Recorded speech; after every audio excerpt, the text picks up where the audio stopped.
how do I do it all? The Brezza gives me the power.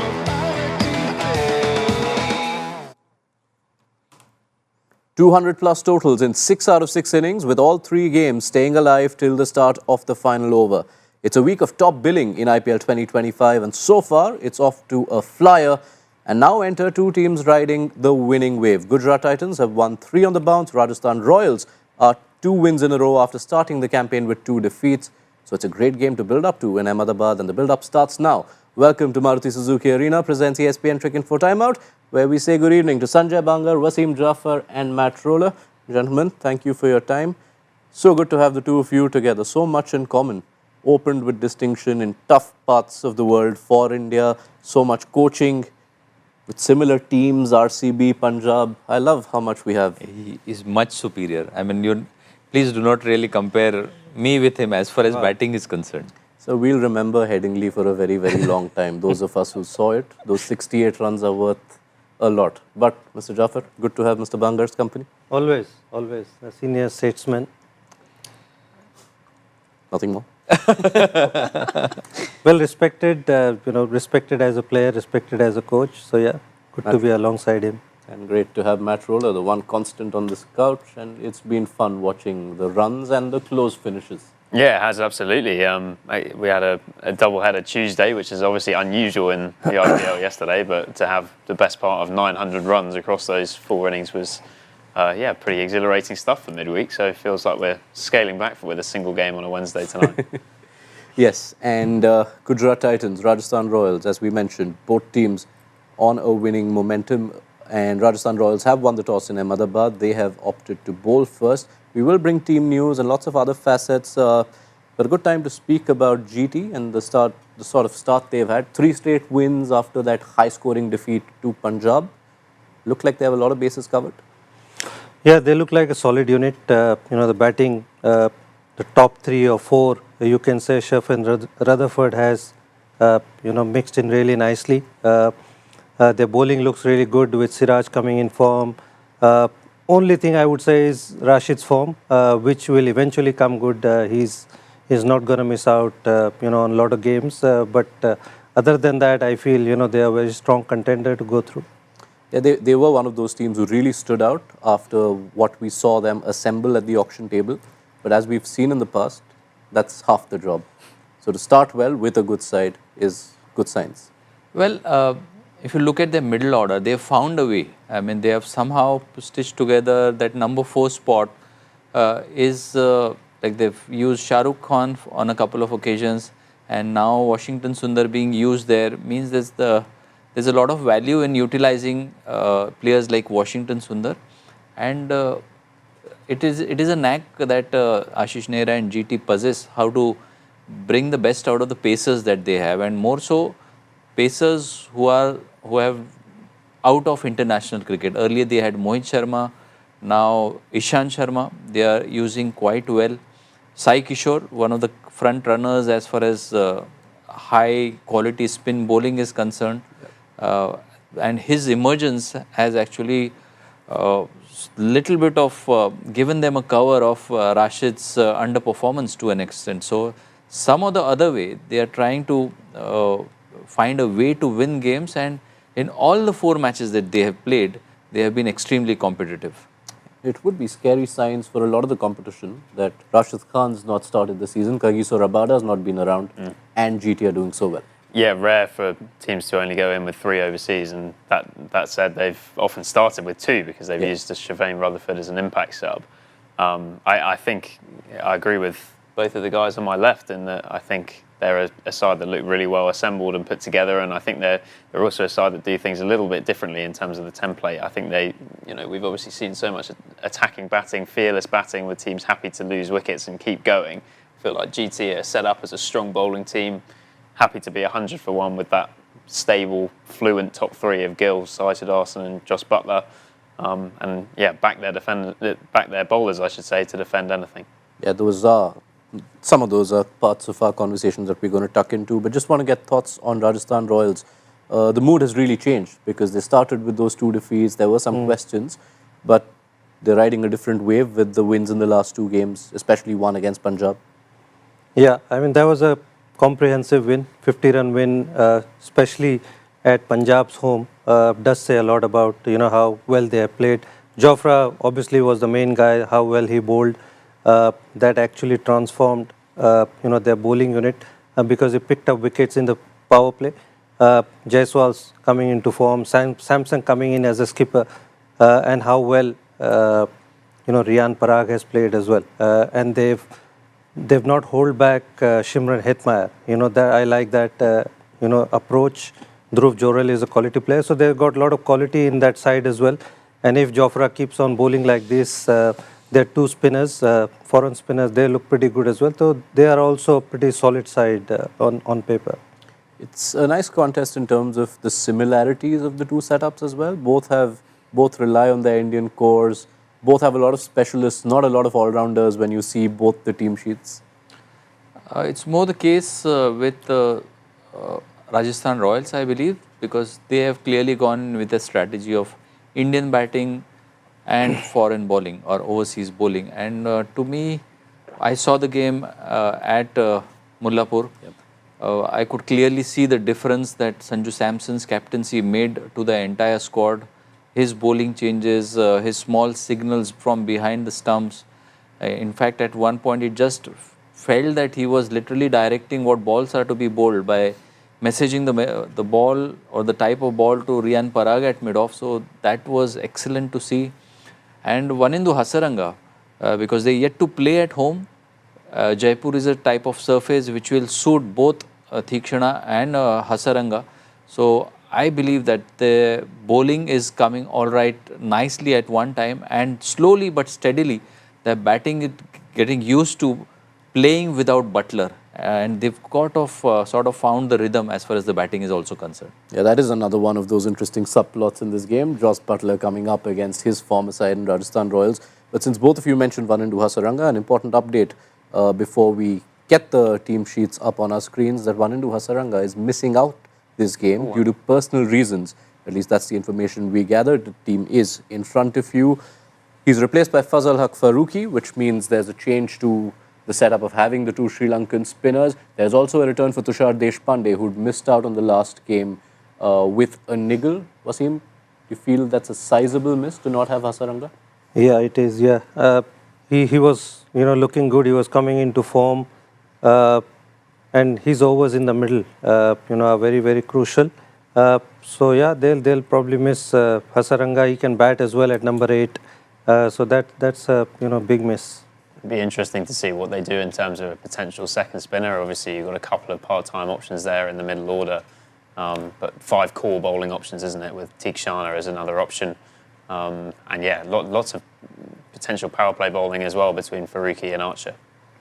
I just felt that could have been a stronger bowling unit, if Karthikeya was involved or included in this playing 11, because they've gone with 4 pace bowling options, and with Tushar capable of bowling towards the end as well, they might have done away with Sandeep Sharma for this particular game, having missed out on Hasaranga. And by all accounts, it's a lopsided dimension today. So you could have used somebody like a Karthikeya as a spinner, as a wicket-taking spinner in the middle overs. But if they don't pick up wickets with the new ball, they're in for some trouble now.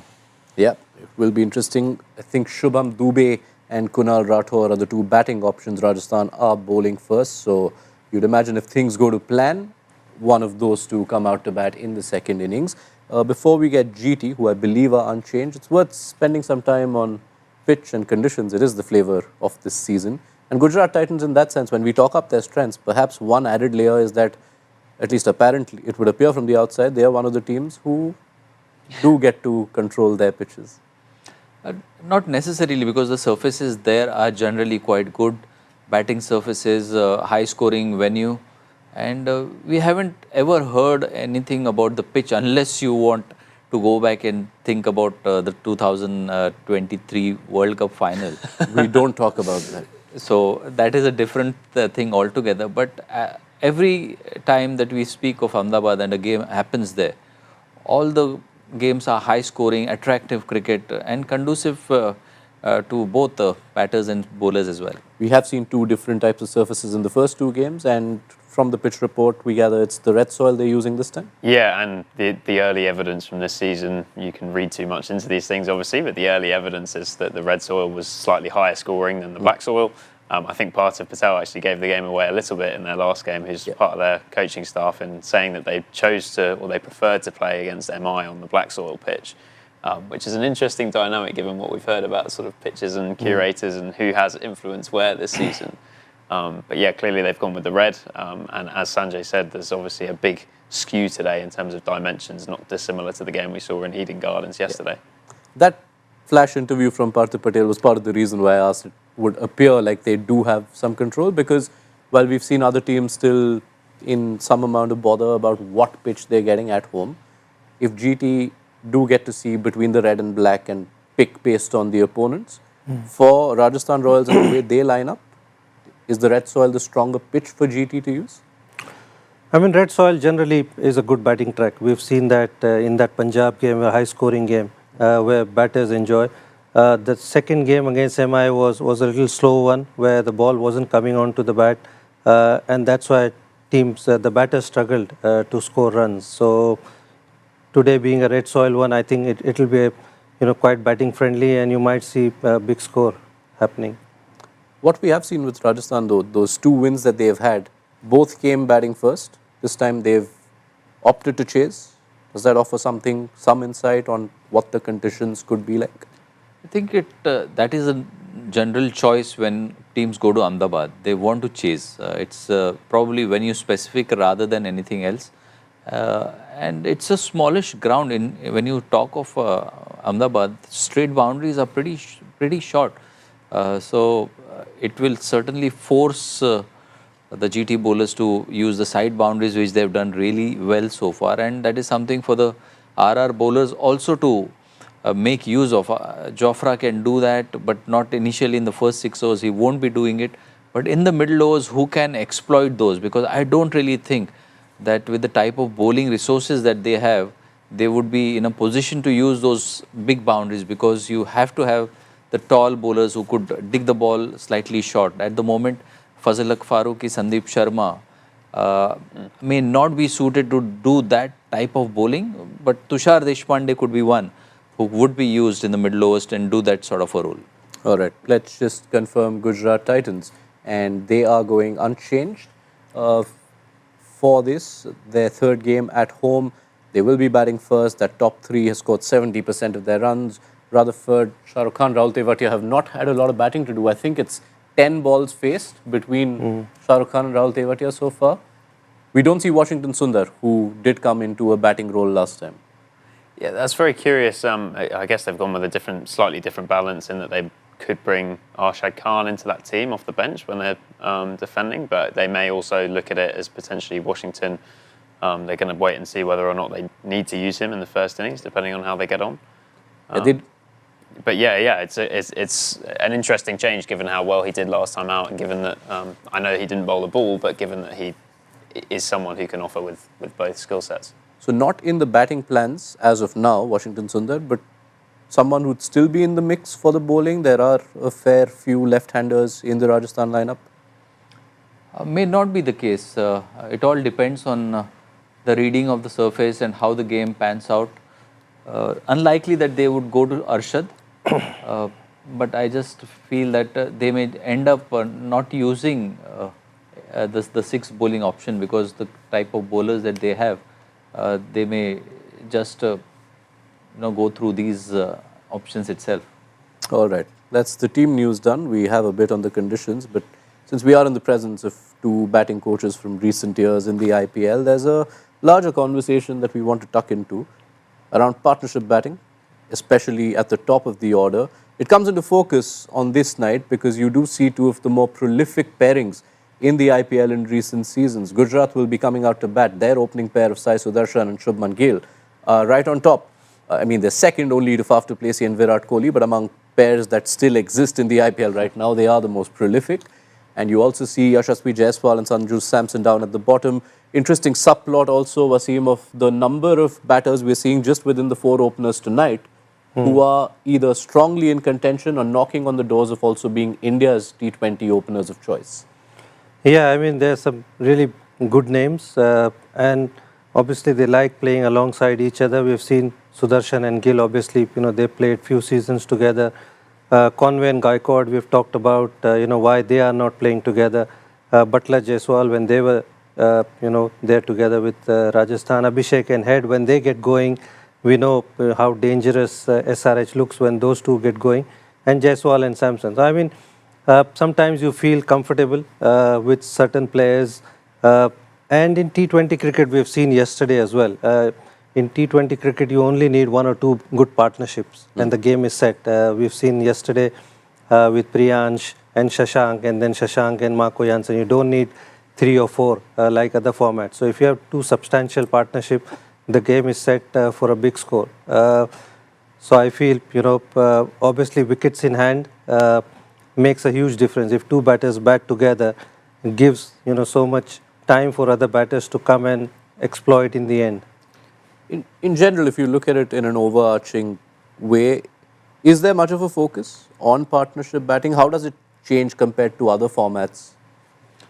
I believe that the partnership talk or the chat happens if you lose early wickets, or in other cases, teams which are not totally reliant on their batting strength will not really encourage their batters to go out and bat in an explosive fashion. So in that case, they would certainly speak the language of, having a sedate start, and then, as Wasim said, wickets in hand, and how then the likes of Sharfin, Rutherford and Shah Rukh Khan can come and really take the bowling on. So that is one way of looking at teams, and they speaking that language. But there is other way of looking at things like Hyderabad or Lucknow, wherein their intention is to really play aggressive brand of cricket. They want their teams to get off to a flyer in power play. I don't think the partnership discussion would happen in those sort of managements or those type of combinations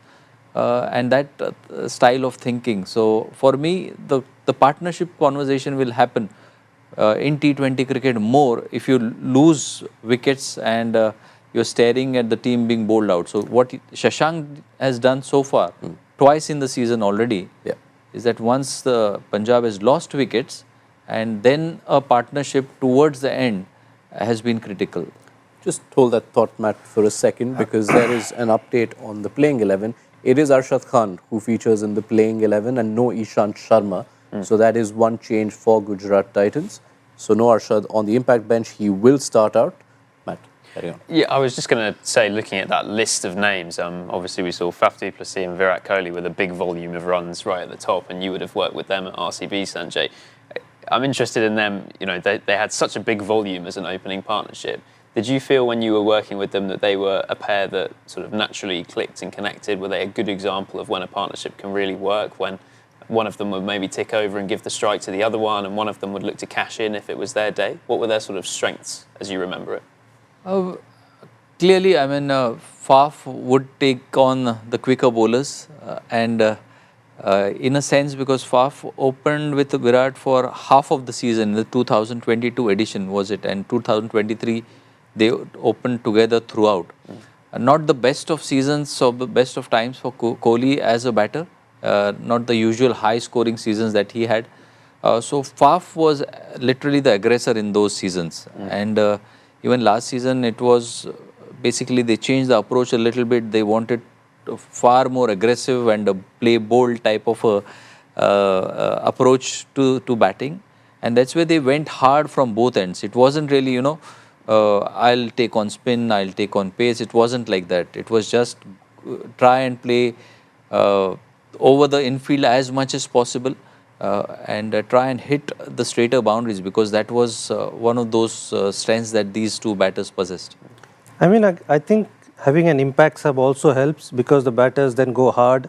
If you have only got 6 or 7 batters, then you'll probably think about the language that, we talk about partnership and keeping wickets in hand. But having an extra batter allows you to go hard and not worry about partnerships, I feel. But when you look at opening pairings, and we often see that there are different kind of ways in which they may complement each other. I mean, there's one extreme of a Travis where both go at the same rate.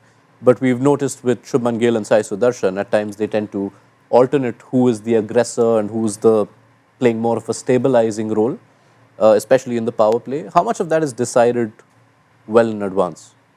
I think that's where the type of combination or the way the management looks at the team becomes extremely critical. Like Gujarat, I don't really think that they go into bat first. If they're batting first, they're thinking of getting a score of 200, 220. They would start in a good fashion, maybe keep wickets in hand at the end of maybe 10 or 12 overs, because that's a marker wherein you think that, okay, if you reach there, then obviously you can optimize your resources and they can bat in a fearless manner on good batting conditions. So things can change, but mostly it is dictated by the way the management sees the team and the way they put up the squad together. I think that's where the planning and the role definition would begin.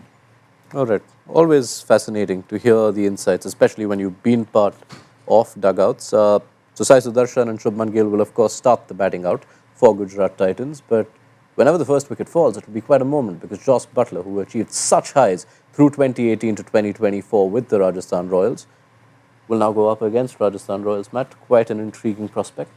Yeah, absolutely. It's nothing new in some ways for a player to be playing against their former franchise, but I think in Butler's case it is quite notable given that length of time and the success that he had with Rajasthan. If you think they were the team that really promoted him to open the batting midway through the 2018 season, he obviously continued to do that for England. And you can see there his volume of not only runs but also the rate at which he scored during that long period with Rajasthan. I mean, playing 82 games for them is pretty unusual as an overseas player. Clearly they decided that he wasn't someone that they were going to retain, or clearly there was some kind of conversation between him and the management about what they thought the right price would or wouldn't have been. So he went back into the auction and now with Gujarat, and we are seeing him now in a different role at number 3. I think some of the reason for that is because of the fact that he has been a little bit vulnerable in previous IPL seasons recently against the swinging ball. If you look at his numbers in the power play versus the middle overs, his numbers in the middle overs are actually really, really good now. And I think he's one of the England players that has shown a real improvement against spin during his time since he started coming over here the best part of a decade ago. So I'm interested to hear from you guys what you think Butler's sort of big strengths are and whether it's the right move to have him at number 3, playing that sort of controlling role that he seems to be starting with at Gujarat. Well, I mean, I personally like him to open, because he's that kind of a player. If he bats certain balls, then you know he's going to get a big 100. He's done that. He starts slow, but he knows which bowlers to take on. He plays spin really well. He's really smart, certain bowlers, he know how to play and attack certain bowlers as well. So, but there's not a huge difference between open and number 3. So clearly they have decided that Shubman and Sai would play, and they've done well so far. But he's one of the IPL greats, other than David Warner and AB de Villiers. But yeah, he was a fantastic player, and I'm surprised, RR, like Yuzi Chahal, they've let him go as well. When you say not that much of a difference between opening and number 3, in this season, we're seeing a different exhibit with Ruturaj Gaikwad. And the number of conversations we're having about how much better it could be for CSK if he's opening. So is it a case of personnel?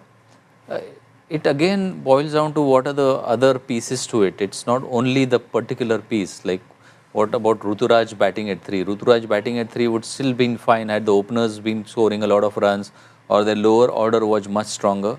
So in that sense, I believe that fortunately for Buttler, he's playing in a setup which is quite similar to what the setup was at RR in terms of the way the team was made, wherein a bowler heavy team or teams which believed in having 5 specialist bowlers, like the case was when Ashwin, Chahal, Trent Bolt were part of the RR bowling lineups. That is a case here as well. And I agree with Matt on that observation that he did, was that he is certainly concerned about the ball swinging back. And I saw it when Hazelwood used to bowl for RCB, and straight away you knew that he was worried that the ball which would come back in, he wanted to get outside the line of off stump. So you can clearly see that. And batting at 3, once the openers see off probably 2 or 3 overs if they're batting first, and if they're batting second, once the ball goes on the outfield for a couple of occasions, the ball stops swinging. So I believe that 3 is probably the right spot for Buttler as well, taking into account they have a right-left combination at the top. All right. Fascinating. Lots of batting conversations had, as we should, in your company. But there are some bowlers who enjoy bowling in the power play within these two teams, and we will focus on them. It's time for Maruti Suzuki Arena presents Power Play Conversations.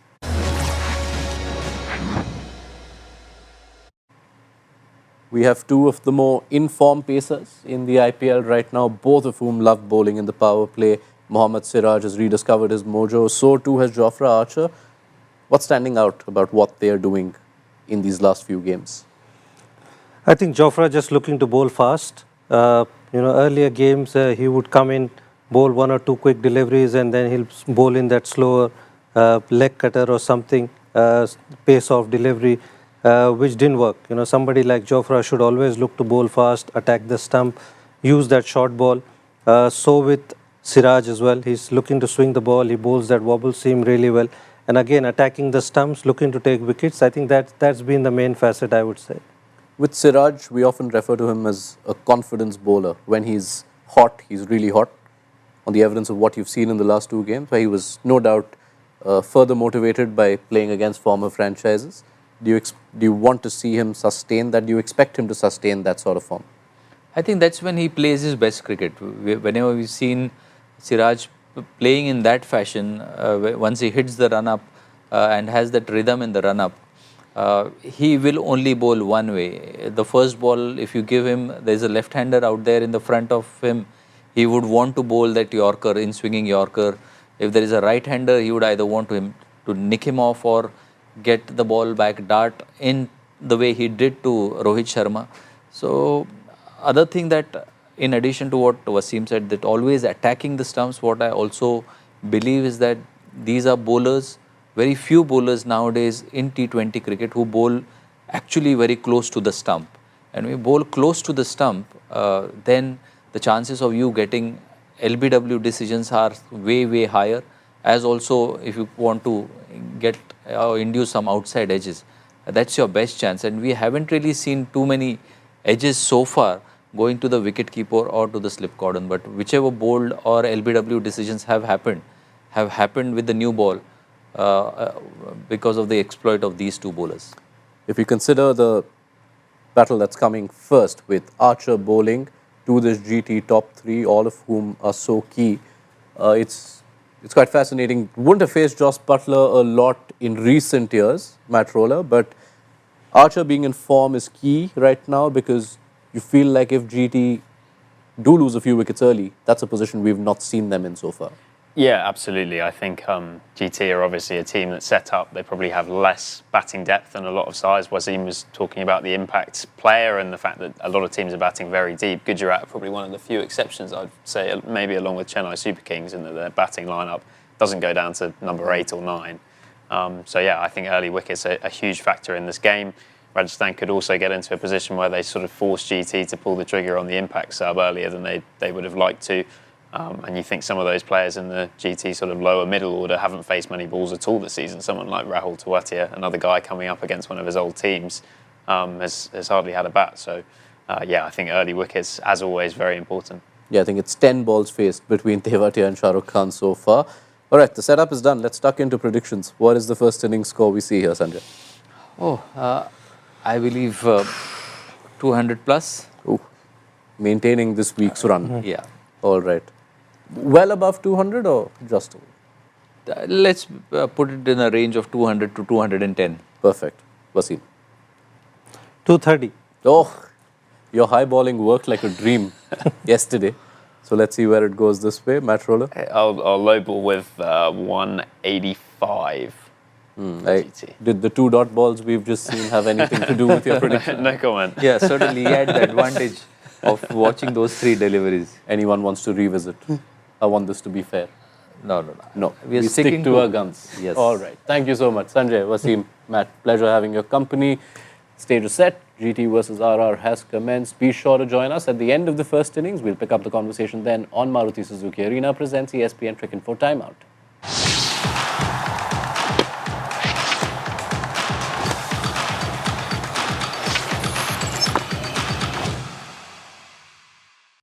How do I do it all?